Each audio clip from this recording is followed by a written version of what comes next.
Bonjour et bienvenue.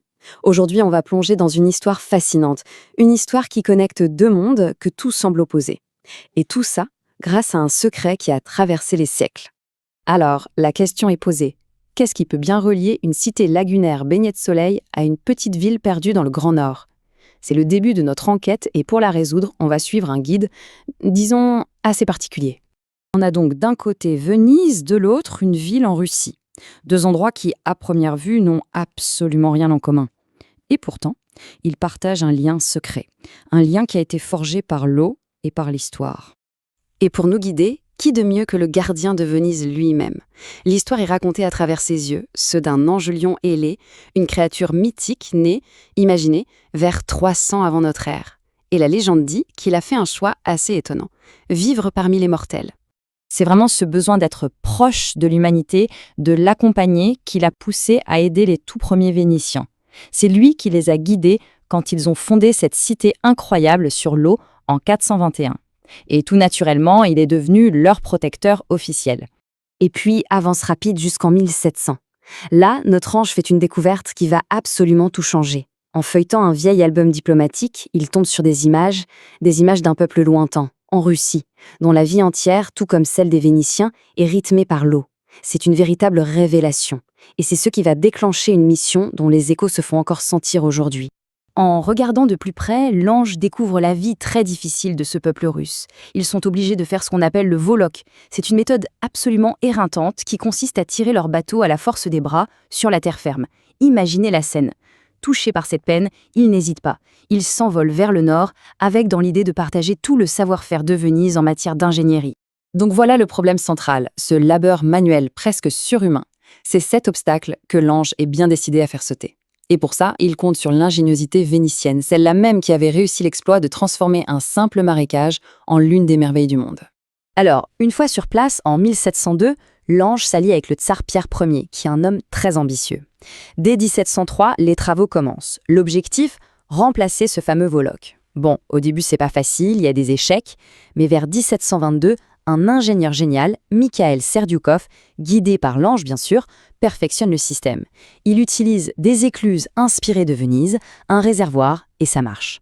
Cette voie d'eau devient une artère vitale pour la nouvelle capitale, Saint-Pétersbourg, et c'est ce qui va donner naissance à la ville de Vyshny-Volotchek. Et le succès est au rendez-vous. À son apogée, on parle de 5000 navires qui passent par là chaque année. 5000.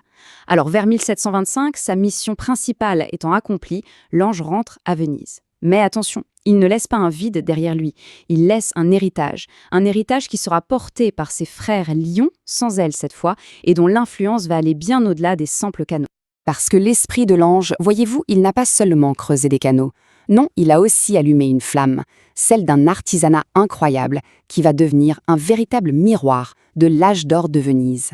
Et le premier parallèle est assez bluffant, c'est celui du verre. D'un côté, on a le fameux verre de Murano à Venise, de l'autre, à Vyshny-Volotchek, on a l'usine Mets Rouge. Et c'est là que la magie opère. La maîtrise vénitienne se réincarne en quelque sorte, puisque c'est cette usine qui va réussir l'exploit de créer le verre rubis, très spécial à plusieurs couches, qui orne aujourd'hui les étoiles du Kremlin. Deuxième écho, cette fois dans le textile. À Venise, on a la dentelle de Burano, fine, délicate, un vrai trésor artisanal. Eh bien, en Russie, cet esprit-là se métamorphose complètement. Il devient un moteur industriel colossal, l'usine avant-garde prolétarienne qui va produire du tissu de coton pour toute l'Union soviétique. On passe de l'artisanal à l'industriel, mais l'inspiration est là. Et la créativité de la ville ne s'arrête pas là, elle va même jusqu'à la musique. Ils ont produit un instrument tout à fait unique, le duet. C'était un mélange assez fou entre les cordes d'un piano et les anches d'un accordéon. Mais voilà, comme pour le verre et le textile, la musique a fini par s'éteindre. Avec la chute de l'URSS, les usines ont fermé, et de ces sons si particuliers, il ne reste que des souvenirs. Et puis il y a le parallèle artistique, peut-être le plus profond de tous. Pendant des siècles, les peintres de Venise, comme Titienne ou Canaletto, ont cherché à capturer cette lumière si spéciale sur l'eau. Eh bien, près de Vyshny-Volotchek, un lieu appelé la Datcha académique est devenu le refuge des artistes russes qui voulaient faire la même chose. C'est fascinant de voir comment les rouges intenses de Titien semblent renaître dans le vert des étoiles du Kremlin. Et la précision quasi mathématique de Canaletto, on la retrouve dans le dessin des canaux et des écluses. Tout est lié. D'accord, mais alors quel était le secret final de l'ange, son message ultime? Eh bien, il ne se cachait pas seulement dans l'industrie ou la peinture, non, il était là, depuis le début, encodé dans la pierre même de Venise. Et ce secret, il se trouve ici, dans le palais des Doges. Regardez bien, ce n'est pas juste un bâtiment, c'est une symphonie de pierres, chaque élément à sa place, comme une note de musique. En bas, les lourdes arcades, c'est la basse, le rythme fondamental. Au-dessus, les loggias légères, c'est la mélodie qui s'envole.